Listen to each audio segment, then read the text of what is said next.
नमस्कार विद्यार्थी मित्रांनो, मी रवींद्र अगवणे, मुख्याध्यापक जनार्दनराव पावडे माध्यमिक विद्यालय मासूर। यापूर्वीच्या व्हिडिओमध्ये आपण आलेख पद्धतीने एक सामायिक समीकरणे कसे सोडवावे हे पाहत असताना दोन जे तक्ते तयार करावे लागतात ते दोन तक्ते तयार केले, परंतु आलेख पूर्ण न काढता फक्त आलेख कसा काढावा हेच आपणास सांगितलं। आजच्या व्हिडिओमध्ये आपण हे पाहणार आहोत दोन चलातील रेषीय समीकरणे आलेख पद्धतीने कसे सोडवायचे याला आपण आज प्राधान्य देणार आहोत। तर ही पद्धती अतिशय महत्त्वाची पद्धती आहे आणि या पद्धतीमध्ये सर्वात महत्त्वाचं आहे जे समीकरण आपल्याला आलेख पद्धतीने सोडवायचे आहे त्या दोन्ही समीकरणाचे दोन स्वतंत्र तक्ते आपल्याला तयार करायचे आहेत। त्यामध्ये पहिला तक्ता x + y बरोबर 6 या समीकरणाचा असेल आणि दुसरा तक्ता x - y बरोबर 4 या समीकरणाचा असेल। हे दोन्ही तक्ते तयार केल्यानंतरच आपल्याला आलेख पद्धतीने हे समीकरण कसं सोडवायचं ते पाहायचं आहे। तर सर्वात प्रथम x + y बरोबर 6, तर x आणि y या दोन चलाची बेरीज 6 असे x आणि y च्या विविध ज्या किमती बनतील ते या तक्त्यामध्ये येऊ शकते। फॉर एक्झाम्पल x जर आपण 4 घेतले तर y ची किंमत 2 होईल। 4 + 2 बरोबर 6 म्हणजे पहिली जोडी होईल आपली 4 2ची।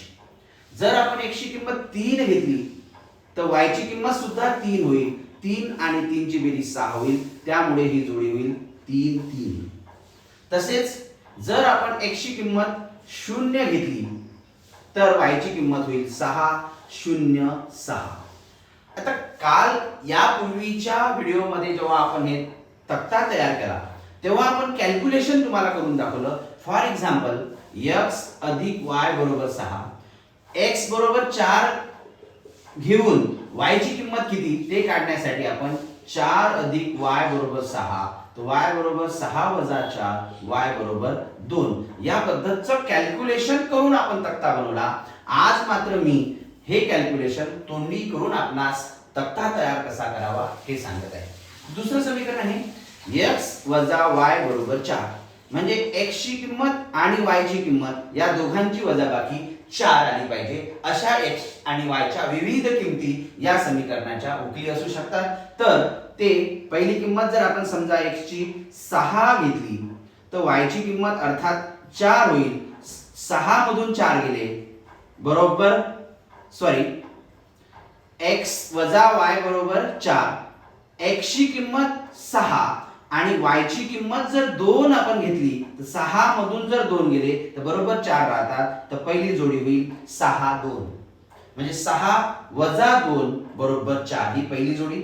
दुसरी जोडी जर आपण x ची किंमत 7 घेतली तर 7 मधून जर 3 गेले तर बरोबर 4 राहतात, तर दुसरी जोडी होऊ शकते 7 3। समजा x ची किंमत आपण 0 घेतली, x बरोबर 0 आणि x - y बरोबर 4 आपलं हे समीकरण आहे आणि x ची किंमत जर इथे 0 ठेवली आपण तर y बरोबर 4 होईल आणि y बरोबर 4 y ची किंमत येईल -4, म्हणजे x 0 घेतल्यास y ची किंमत -4 आणि इथं क्रमिक जोडी भेटेल आपल्याला 0 - 4। म्हणजे तोंडी किंवा कॅल्क्युलेशन अशा दोन्ही पद्धतीनं हे दोन तक्ते आपण तयार करू शकतो आणि हे दोन तक्ते तयार केल्यानंतरच आपल्याला आलेख पद्धतीने हे समीकरण सोडवता येते। तर हे दोन तक्ते तयार झाल्यानंतर या पद्धतीनं x अक्ष आणि y अक्ष आपल्याला आलेख पद्धतीवर तयार करावे लागतील।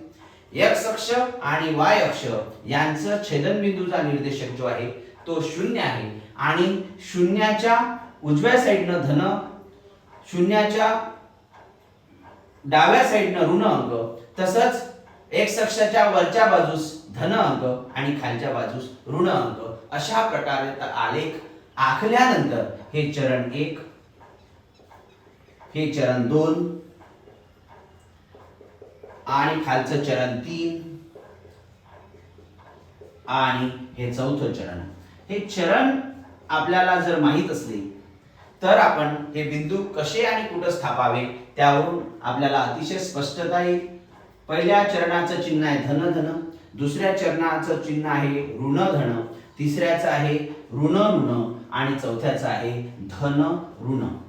हे याच्यासाठी आहे की जेव्हा आपण क्रमित जोडी त्यावर घेऊ, एक आलेखावर स्थापन करू, त्यावेळेस त्या क्रमित जोडीचे चिन्ह पाहून तो बिंदू कोणत्या चरणात आहे हे आपल्याला अतिशय लवकर स्पष्ट होईल. फॉर एक्झाम्पल, आता आपण x अधिक y बरोबर 6 चा आलेख काढण्यासाठी तयार आहोत. तक्ता आपल्याजवळ आहे. पहिला बिंदू आहे 4 2. 4 2 दोन्ही निर्देशक धन. दोन्ही निर्देशक धन म्हणजे पहिल्या चरणात आपल्याला हे बिंदू घ्यावा लागेल. तर कसा 4 पासून सुरुवात झाल्यानंतर 4 2 हा बिंदू 4 2 हा बिंदू इथे 4 2. त्यानंतर दुसरा बिंदू आहे 3 3. तो सुद्धा अर्थात पहिल्या चरणात आहे 3 3. हे बघा इथे आहे तो 3 3 पहिल्या चरणात, दोन्ही निर्देशक धन. नंतर आहे 0 6.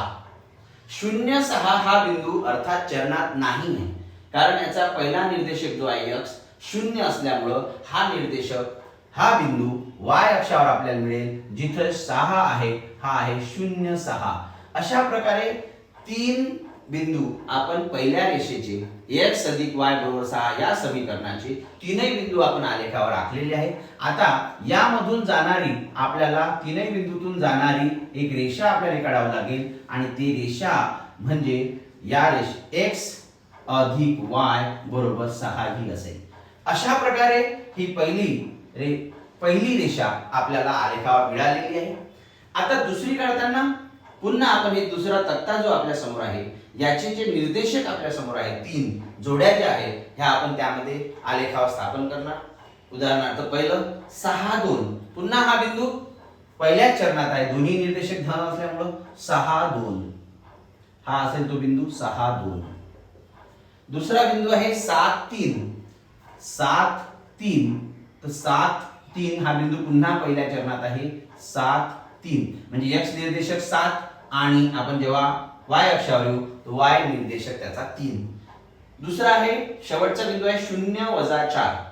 0 4 पहिला निर्देशक 0 असल्यामुळे अर्थातच हा जो बिंदू आहे हा पहिला निर्देशक म्हणजे x 0 असल्यामुळे हा y अक्षावर आहे आणि y अक्षावर जिथे -4 आहे तिथे हा बिंदू आहे, म्हणजे 0 4 हा तो बिंदू आहे तिसरा.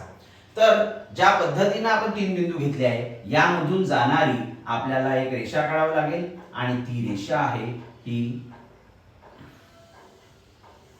आणि या रेषेचं समीकरण आहे x y बरोबर 4.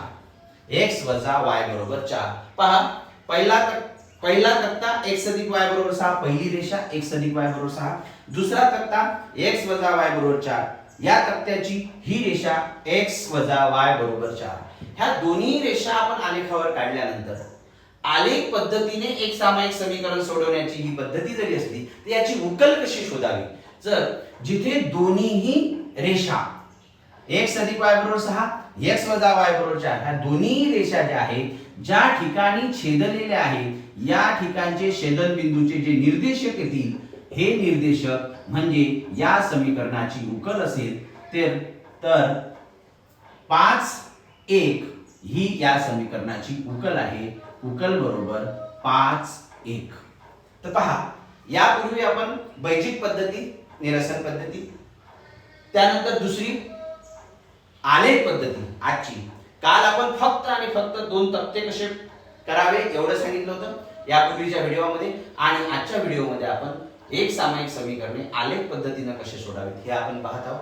तर आलेख पद्धतीसाठी पहिला तक्ता, दुसरा तक्ता, पहिली रेषा, दुसरी रेषा आणि त्या दोन्ही रेषेचे छेदनबिंदूचे निर्देशक म्हणजे आलेख पद्धतीने येणारी त्या समीकरणाची उकल होईल.